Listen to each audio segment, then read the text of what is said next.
It is evident in the present times in Kenyan society, moral decadence among the youth is fast becoming the norm and sadly pointing to waning of the highly desired moral values.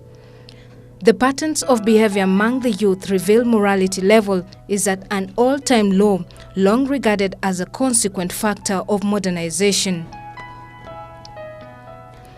In the rapid change of the world today, the importance of moral among youth seems decreasing drastically among teenagers in the world. The society plays a huge role in misleading the youth with advertisements that seem to ruin the moral values. Andrew Solomon puts it well by saying, parenting involves two separate activities. You have to change your child in that you need to educate your child and instill moral values in them, but you also need to celebrate your child for who he or she is and make them feel really good. But wait a minute, where did the rain start beating us as a society? And is there hope for this young generation? A generation where immorality is the order of the day, with no respect or fear. Where is the church? Where is the government when all this is happening? Bad content has an implication on national development.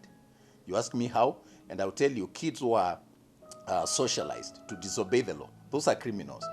The systems that we have to put in place, the taxes that we have to spend, expanding our prisons or our legal system to deal with cases like the ones we are seeing of young boys insulting ministers, or people cheating in exams and taking pride in it, or kids engaging in crime and mischief.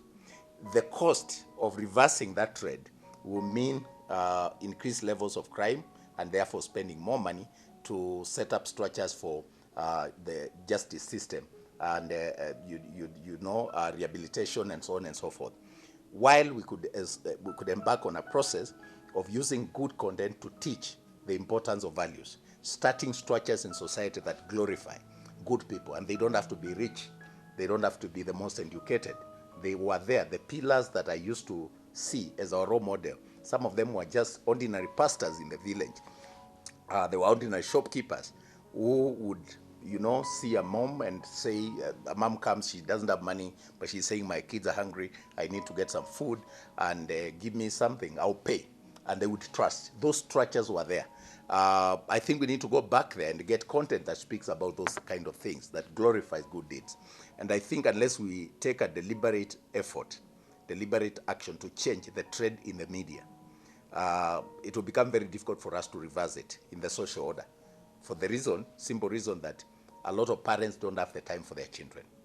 This is the biggest challenge facing us leaders here, whereby you find some of these girls befriend somebody on Facebook, and in the end, they end up being pregnant. So it's a problem whereby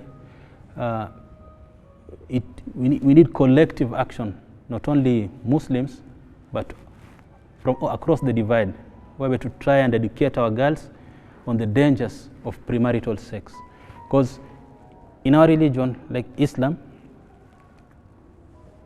teenage pregnancy is condemned. It's not allowed. In fact, you find that we as leaders normally try very much, even as parents at home, try very much to instill the values and the culture and the good virtues. We try to instill the good virtues to our daughters, and we try to explain to them the dangers of premarital sex, because it leads to such unwanted pregnancies, others resulting in abortion, and also most of the time deaths. A generation where murder is not as serious as it sounds. Where is the counseling department when all this is happening? Yes, and I think there are quite a number of issues that are pertaining this, and mostly this is pertaining all the way from the society itself at large, the parents, the teachers, and the teenagers themselves. Our hope as a nation is that a solution may be found, for it is never too late. And as the saying goes, better late than never. I think basically the depth of these issues cannot just be blamed on the media. They're the main cause. It is evolution, but an evolution that is towards nowhere. And you get a sense that we lost direction, we lost leadership, both in the family, both in church, the societal structures, and there's a sense in which we were left on our own. You tend to feel that desperation, that I'm on my own. And systems that glorified good deeds, you know, that canonized saints, even when they are poor, the likes of Mother Teresa, they were not necessarily rich people. People who did good deeds.